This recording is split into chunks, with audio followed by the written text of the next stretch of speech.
Hey guys, thank you for checking out this newest episode.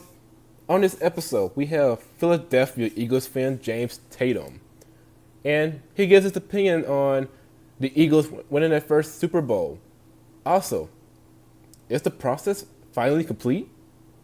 And of course, I cannot end the show without asking him about Meek Mill and what his release means for the city of Philly. Thank you guys for checking out this episode.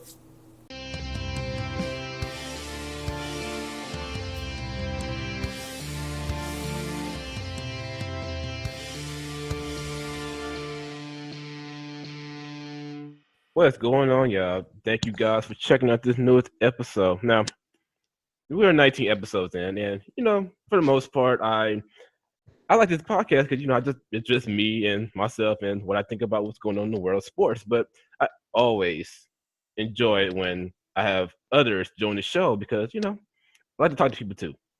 For those who know me, but today we have a special guest in the building, and we have some kind of something in common here. But I'm gonna get to it in a second.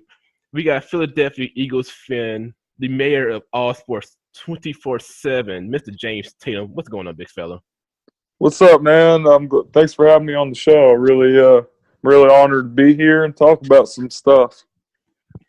Hey, man, I appreciate you coming on to the show. But so we got something in common, man. We got something in common. Now, if you guys have not been under a rock for the last year, you know that my Houston Astros won their first ever championship after maybe 56 years of being a team. And the Philadelphia Eagles won their first Super Bowl ever. And I'm pretty sure they've been around a little bit longer than the Astros has been. So that brings me to the obvious question. What is They it were like? both 50-something year droughts too. Eagles was about 57, Okay. Astros 56. Oh, man, that kind of damn near worked in perfect sync. So let's just start with the obvious, man. What is it like knowing that at the very least until February, you are the champions? Can no one take the ring away from you? You are the Super Bowl. You are the defending Super Bowl champion. How did that feel, man? Man, it's an awesome feeling to just know your team is the top dogs finally. I don't know about you, how you are with the Astros or your other teams, but for me, it was just a dream come true. And when you talk about the Eagles historically, it seems like something always happens to get in the way of them breaking that Super Bowl drought. Whether it was back up in the day, I remember we had a good team in the 90s when Randall was playing. Right. The Randall, he tore his ACL, and then our shot that year was pretty much shot to. It was pretty much shot after that, and you could tell people weren't feeling it after that. And then this year, Eagles become one of the surprise teams in the league besides the Rams, Yeah. and all the way up into Week 14, they. Speaking of the Rams, go up to LA, and the presumptive league MVP Carson Wentz tears his ACL. Right. And at this point, there you had your fans that were like, "Man, our season's over. We're not gonna we can't win without Carson." But then you have other fans that are just like, this year is about destiny. Right. And I don't think that's what I thought when he got hurt. I said, now wait a minute. We got Nick Foles, and we've seen Nick Foles here before, and we know what he's capable of. So for me, I was just like, I just had a feeling that they could not have come that far all for nothing. I felt that way all through the playoffs. Even the last couple of games when Nick Foles looked really bad. So when it finally happened, I just had like a vision of it. And when the vision came true, Right. I've never felt anything like that before. Like it's just a special moment, and you'll never forget it. Even if the Eagles win the Super Bowl next year or win a couple more Super Bowls, it will never be the same as it was that night about 2.5 months ago. It was unbelievable, and I won't soon forget it. Yeah, man. Then what makes it even better that you actually beat Tom Brady to do it. Though. That just added the sweetness to it because you figured, well, most people figure, okay, the Patriots got Tom Brady. Oh boy, you got Tom Brady the ball with 2 minutes left. He just had to score this point, right? But next you know, the one time that your defense got to him was the one that needed. And I would say this too, man, because we had a quarterback situation here in Houston when Deshaun Watson went down and the bottom just fell out. And I think what the difference is obviously is you guys already had the division locked up. So you was gonna be in the playoffs no matter what. All you needed was those 3 or 4 good games, and then you won it all. And of course that would happen. Now, at least for me with the Astros, it's kind of the same, kind of like same parallel story. You figured, all right, we've been conditioned to know that the Astros are going to, shit the bed because it happened. It happened before. Even when I remember 3 years ago when we had that, I think it was like a 3-1, 3-2. We had a lead over the Royals, and next Carlos Correa missed a routine ball, and and the Royals just kind of won, 3 straight or whatever. Then this year, the Astros were just killing it all year too. It's not your run of the mill. Okay, we just barely got in the playoff. Now let's do it. No, the Astros have been killing it all season long, especially with the fact that they basically had to spend like a whole month on the road due to the hurricane. Now that was really something that you figured after that the Astros weren't supposed to do nothing at all. And I'll say this too, because I'm actually the same kind of question as far as how you feel about the narrative is finally changing. Now again, the Astros has been conditioned to be in the. At one point, they were like the D League version of the minor league version of the actual team because every team just kind of picked and chose from the Astros to win their own personal championships. And I think the Phillies did one year too. I can't remember. I may be wrong, but or the one of them teams in the National League took off from the Astros because the Astros was just that bad.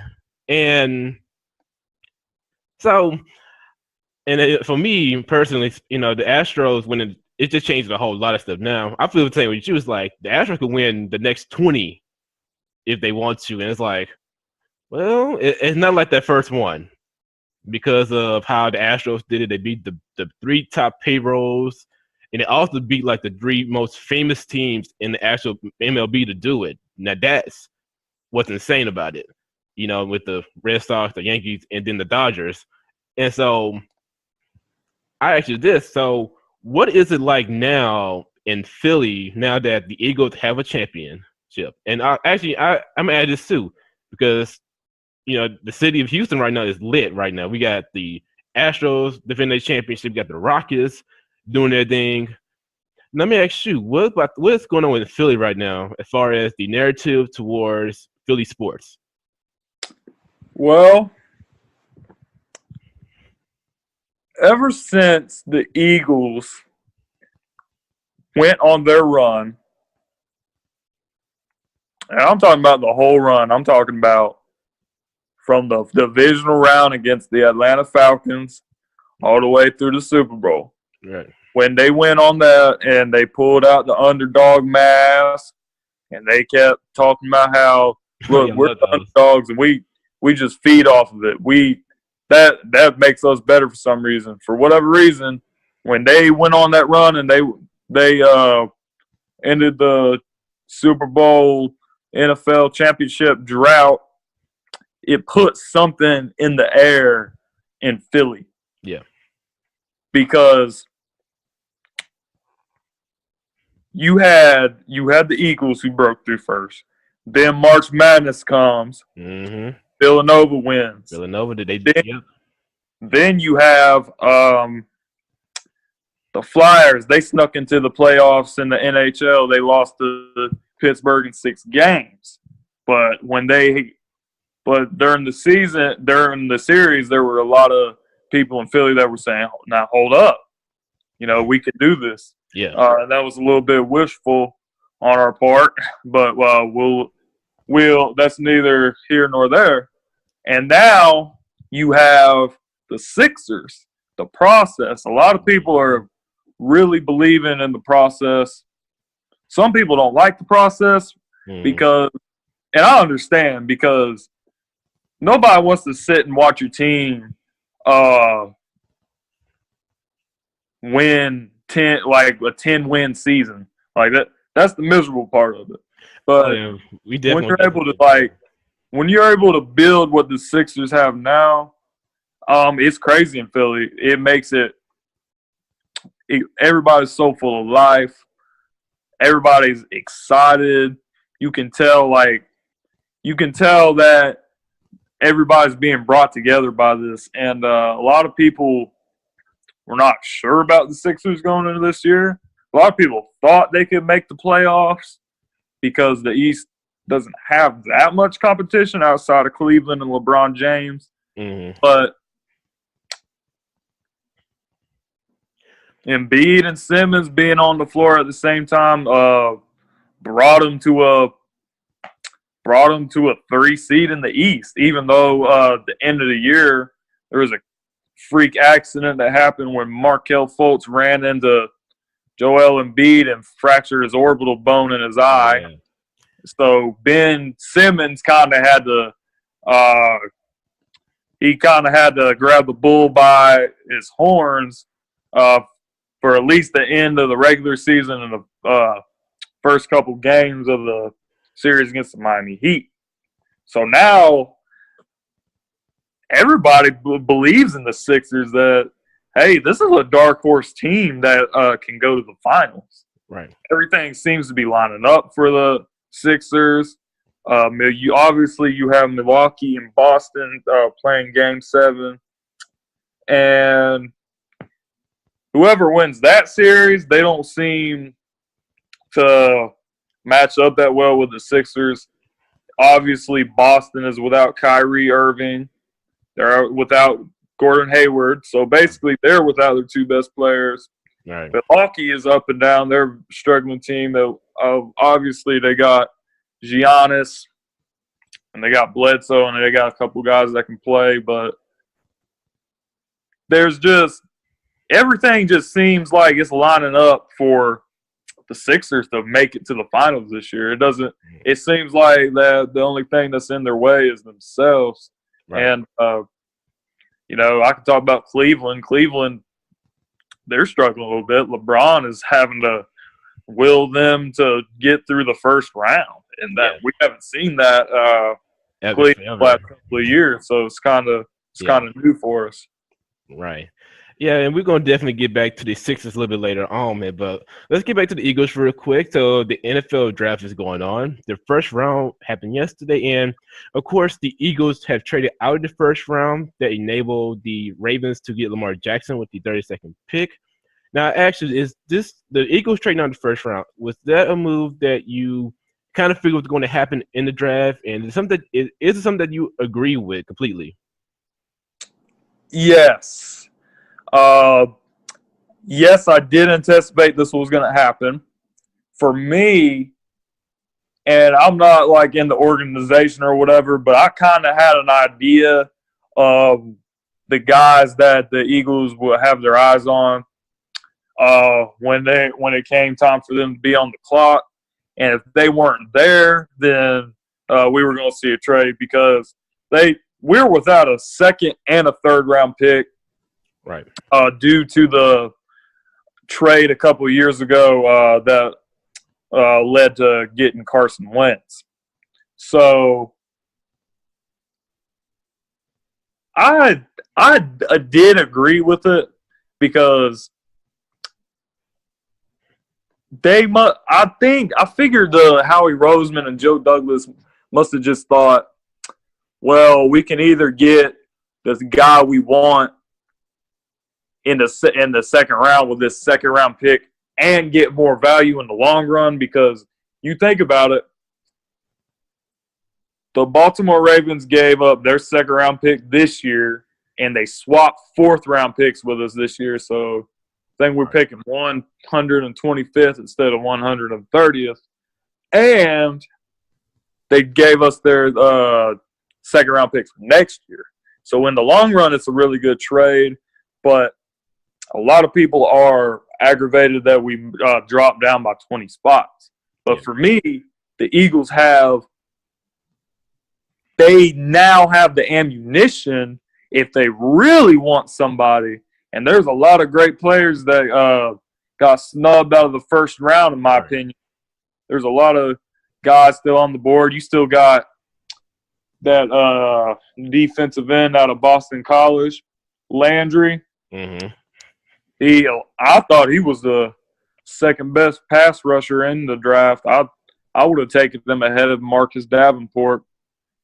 Then Josh Jackson's still on the board. Darius Geis is still there. Cortland Sutton's still there. DJ Chark is still there. Hernandez, the guard out of UTEP, he's still.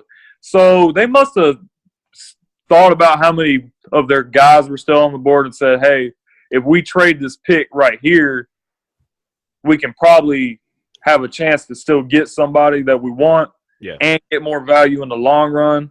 And like I was saying, if they really want somebody, then they now have the ammunition to move up. They have 2 fourth-round picks.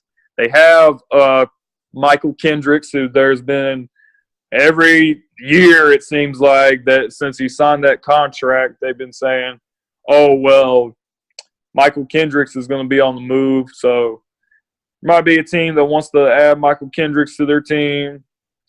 I've heard stuff about Ronald Darby being on the block. Darby came in a trade from Buffalo last year for a third-round pick.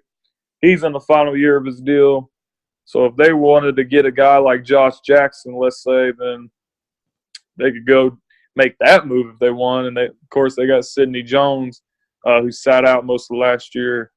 And they're hoping he can step up at the corner position.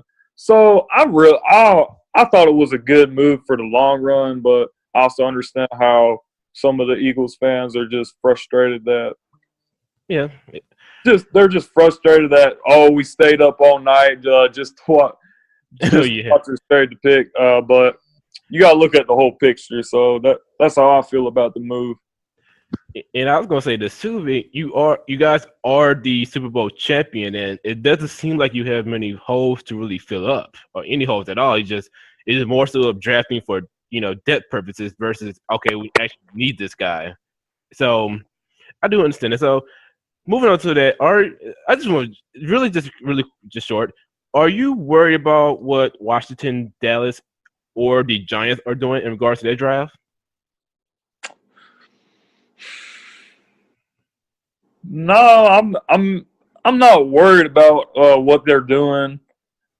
I don't think any of them are close to being able to take the division from us.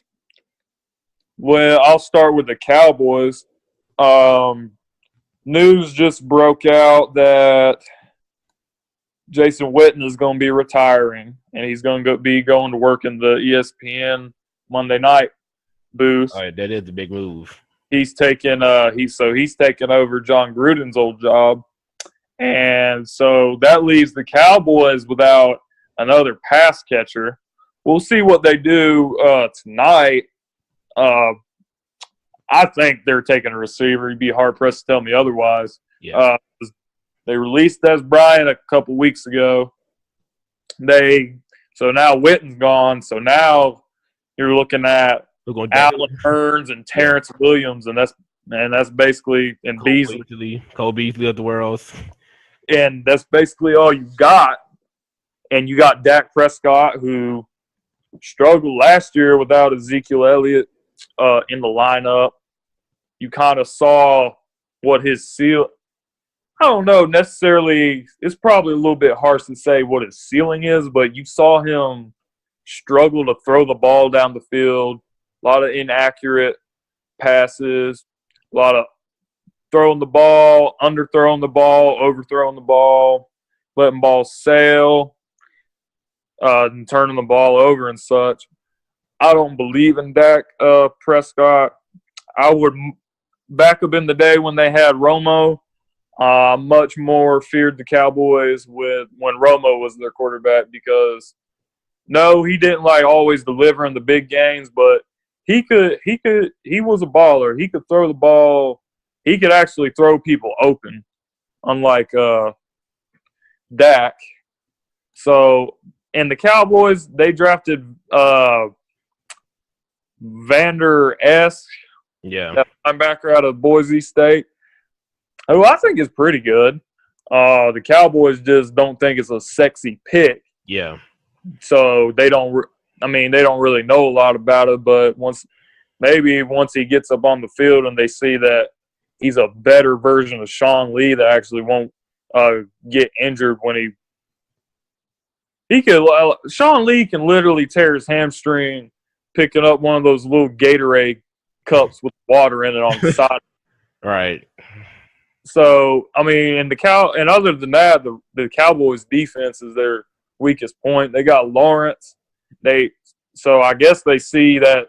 I guess they're just trying to help what their weakest point is. But as a team, definitely don't fear the Cowboys. Then you got the New York Giants. I'm gonna talk about them for a minute. They went out and they got Saquon Barkley. Right. And it was really interesting because I had anticipated them to pick Saquon Barkley, but when Cleveland did the unthinkable and picked Baker Mayfield, I said, well, maybe the Giants are going to take Darnold now. But they still ended up going with Barkley. Barkley was going to be there. He wasn't falling for long. I knew that. If anything, he was not falling below fourth. No, absolutely not. I don't know if the Browns were planning on picking him at 4 but either way it goes, he wasn't falling for long. So I knew that. No, absolutely not. My only question with the Giants, as far as Barkley goes, is that line gonna be okay for him to actually do something with? I don't know what they expect him to do this season. So it would be good. It would be good if the Giants could add Will Hernandez out of UTEP. Yeah. With the 34th pick, if he's there, which I bet he will be, and they added Nate Solder. But it's kind of a difficult situation picking Barkley because there's a chance you might not ever have a second overall pick again. Right. Do you want to build your franchise around a running back, or do you want to get a franchise QB? Win, because you got to win. You got to have a franchise QB to win. If you want to contend for a championship, you got to have an O line. You got to have a D line. You got to have a coach that knows what they're doing, and you got to have a franchise QB. I do agree with that. And so when you take Saquon, it's a lot similar. The team is going to be a lot similar to these Minnesota Vikings teams with Adrian Peterson.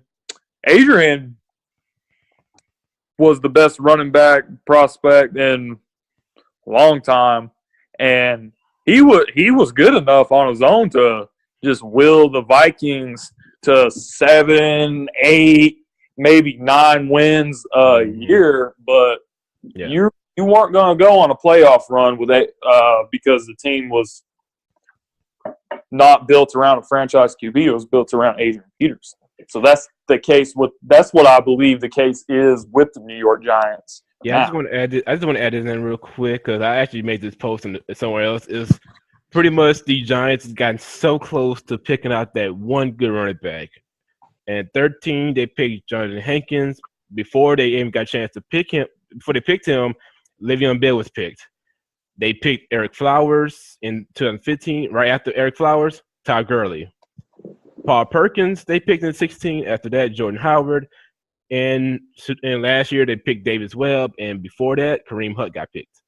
So they have gotten close one way or another to getting that running back. And so, and I'm pretty sure you're gonna get onto the Washington football team because they they then had a busy offseason as well. Yeah, the Washington Redskins. The last couple of years, the Washington Redskins have been a thorn in our side. Yeah. Kirk Cousins has been getting to us. Deshaun Jackson was there for a while, but the team's a lot different now. So they got rid of they didn't really get rid of him. Kirk Cousins went and signed with the Vikings, so they pretty much anticipated he was going to leave, and they didn't want to pay him the money he wanted. They're going to pay him like $34 million, I think, for that third franchise tag in a row. Knowing him, I would have done. They must have just thought it wasn't worth it for the long run. I don't know what their deal was, but they went out and they got. Yeah, I would have. Alex Smith had a good year last year with Kansas City. I think he can still play. But Alex Smith does not have a lot around him in Washington the way he did when he was in Kansas City. When he was in Kansas City, he had Tyreek Hill to throw the ball to. He had Travis Kelce to throw the ball to. Granted, the Redskins have Jordan Reed, but he has problems staying healthy. I don't even know who their receivers are. They got that one back that's good at catching passes, number 25. They got some players, but overall, I think the O-line was just got hammered by injuries last year. They had guys that worked in a grocery store for crying out loud, right? Play guard for them and stuff. So I don't know what to expect from them. I think they could be a decent team. Okay. Defensively, let's see. Last year they went out and got Jonathan Allen in the draft, and this year they went out and get Daron Payne, and that's two big boys on the D-line from the University of Alabama. So we're going to see how all that pans out for them. They still got Josh Norman. We'll see how it goes. If they could land Josh Jackson in the draft, then I think their defense will be pretty formidable if those guys stay healthy. Mm-hmm. Yeah, because they did give it that one, wasn't it Kyle Fuller or something like that? They traded Kyle Fuller. They traded him to Kansas City for Alex Smith. Yeah. So, yeah, their defense definitely needs a little help. We're going to moving on a little bit further on in the program. So, this season, the AFC South plays the NFC East.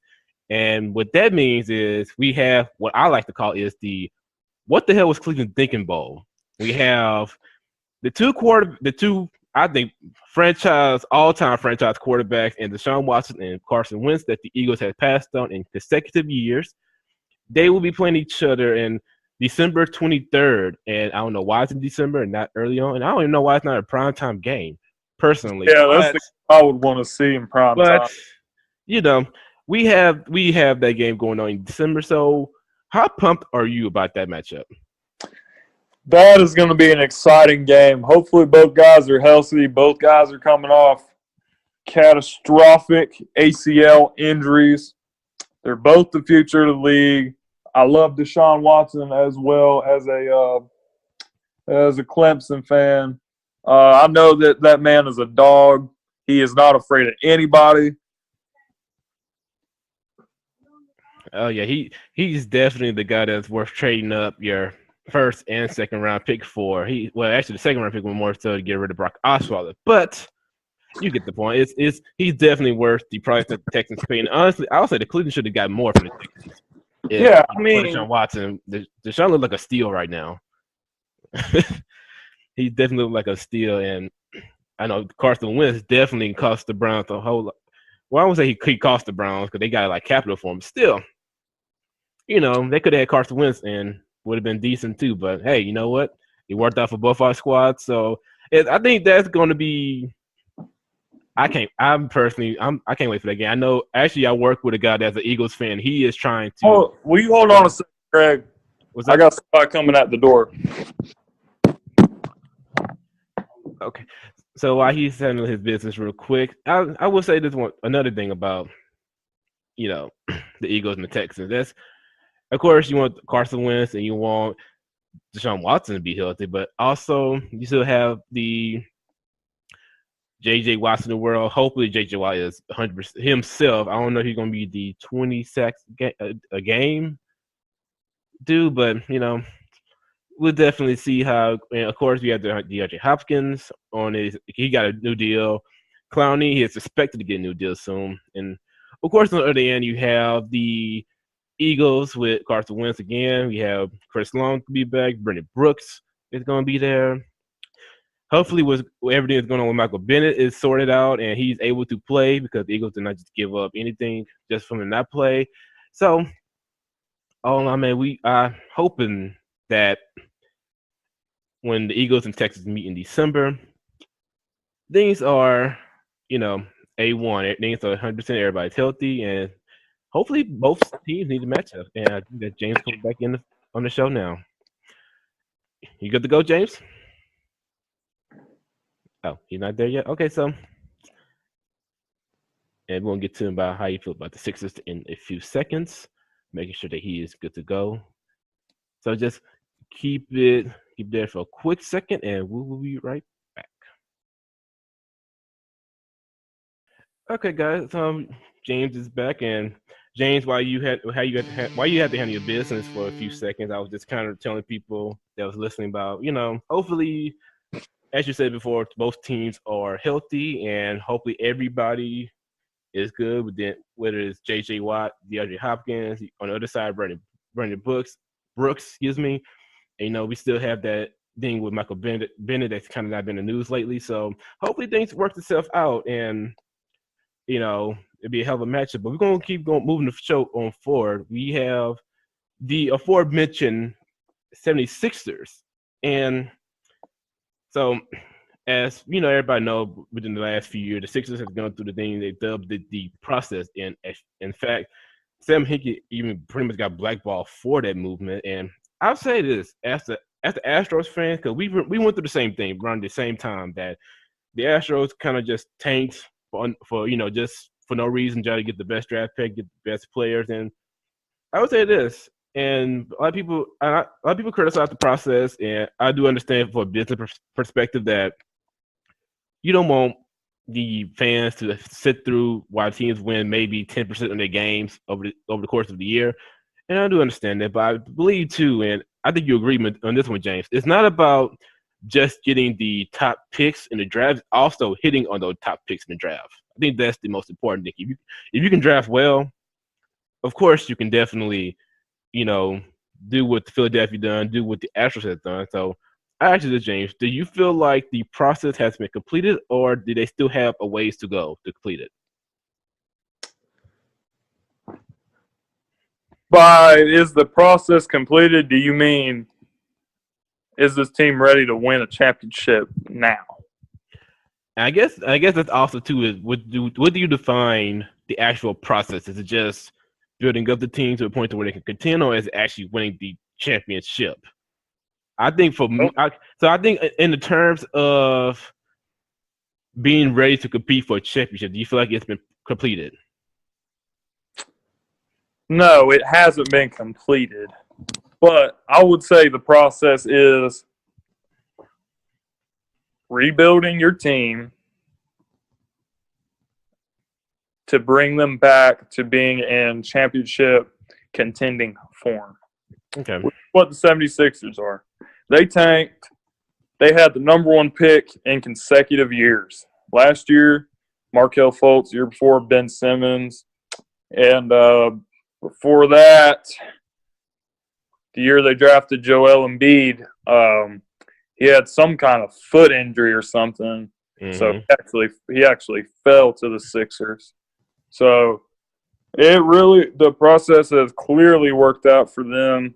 I feel like the Sixers are going to the finals this year. And people said, well, the Sixers probably are a team that can go deep in a playoff run, but they are a year or two away from doing so. They need another piece like a LeBron James, or they need another piece like a Kawhi Leonard or somebody.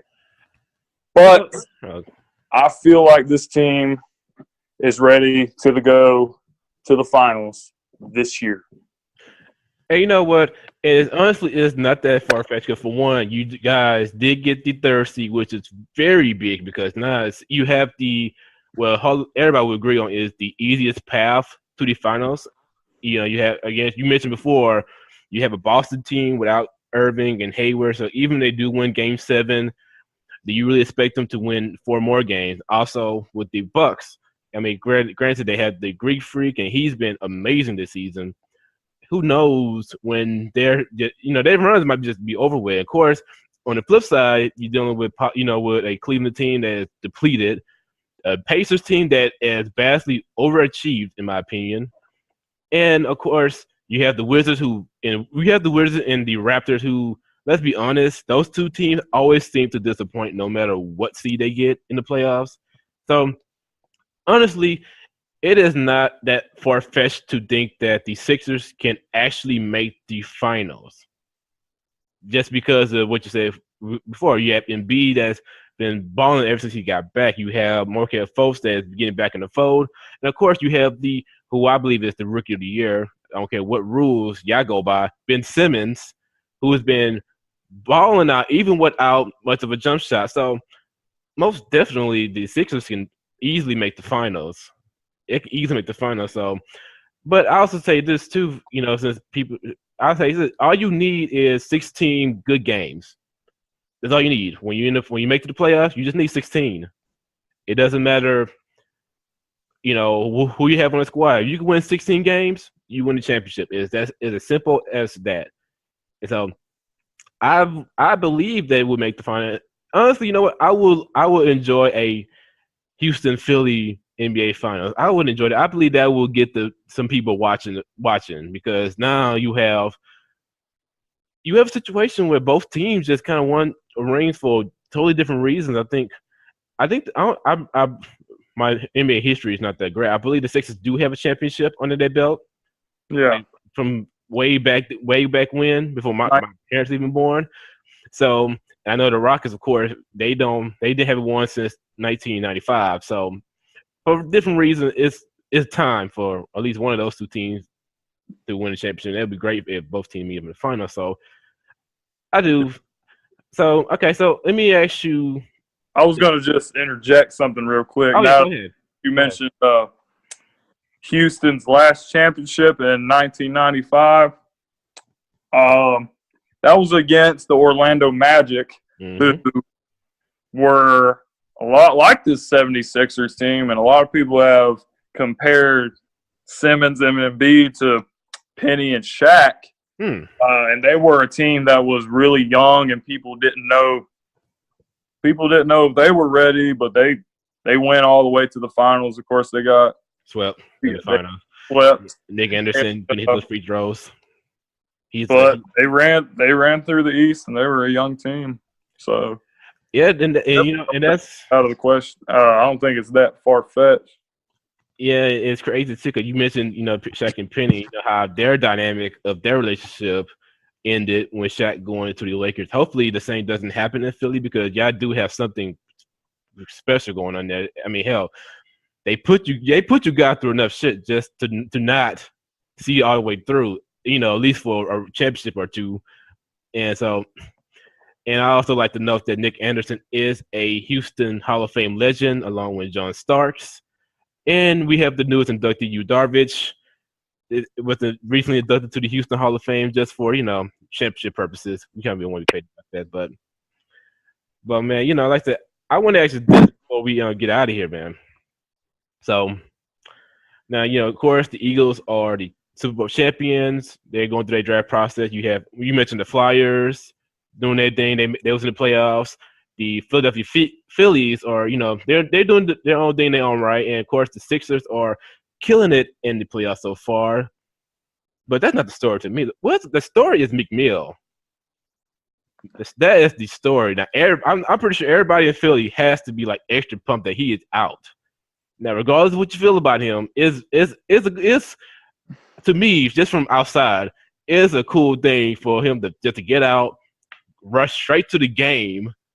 He got his cut, line up, everything, and he run the Liberty Bell. That's crazy, man. How you feel about all of that happened? This really just recently. Man, it was really awesome for Meek to be out because all over Philly and Eagles fans and Philly fans just across the world, they've been screaming free milk. Of course, the Eagles in the Super Bowl, they ran out. When the teams ran out, they played yes, Nightmares and Dreams. That is the best Super Bowl intro song ever. If Houston Dreams and Nightmares. Yeah. And it was really hype. And they've been talking about how Meek, it was a gun charge or something, and they were saying it might have been some corrupt nonsense or whatever on the policeman's part. But that's another story. The important thing is Meek got out. The city is hyped. I was really happy to see him. They showed him on TV. He told the guy, forget what his name is, the Sixers. He's not the owner, but he's the co-owner. Mm-hmm. He said Meek always told him when he visited him in jail, like he wanted to fly out in the chopper. So they went and got him a helicopter, and they flew him out, and they brought him to the Wells Fargo Center. You saw the fans; they were standing out waiting for him. There was little girls giving him hugs and stuff, and taking pictures, and you could see the smile on his face. He was sitting courtside with Kevin Hart. They let him ring the bell before the game. It was really awesome to see like that because the dude had to go through a lot the past couple of months he's been in there. So I'm really happy for him, man. And it's awesome things happening in Philly right now. Couldn't be more happy about it.